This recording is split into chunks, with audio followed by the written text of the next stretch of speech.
Hey, I want to take a moment today to walk through how really making sure that you have an in-depth conversation with your loan officer at pre-approval and they're looking at everything holistically for you to help make the dream come true. And so I wanted to share a story that I spoke to a client earlier this week, and we were able to kind of go in a little bit in depth, if they'll allow us to, into their budgeting and really help them. They don't really teach budgeting and financial planning, and that's not taught anywhere. So sometimes people are maybe a little shy to ask, but being that we have to collect their bank statements, we get to see a lot of things that can help us maybe point out a few areas that they can make some changes in to help the dream come true. So I'll share with you a quick story here as I go into my total cost analysis. So this is a story of a young lady who I spoke to earlier this week.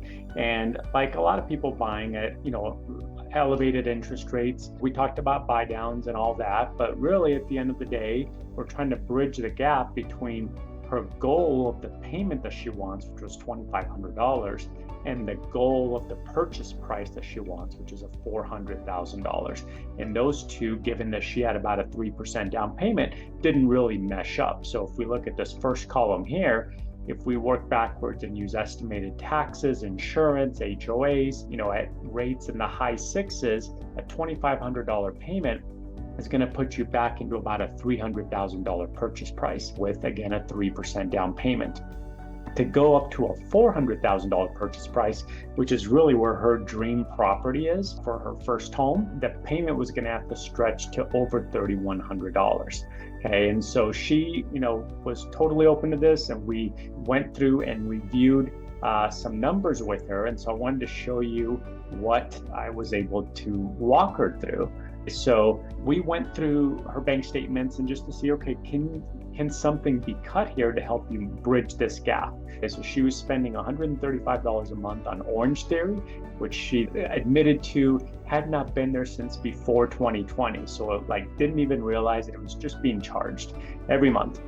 She had a lot of online subscriptions, things that she realized she didn't need anymore. And so she got rid of those. That was $35. Renter's insurance, obviously that's going away. If you buy a home, that was over $700 a year. She was going to the local coffee shop twice a day and spent about almost $400 last month on it.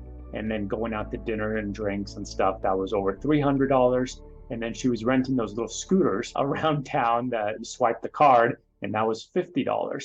So assuming, of course, when you buy a home, you still want to go out and do fun things. Hopefully you can do some things like buy a good coffee maker and, make your own coffee at home or at work.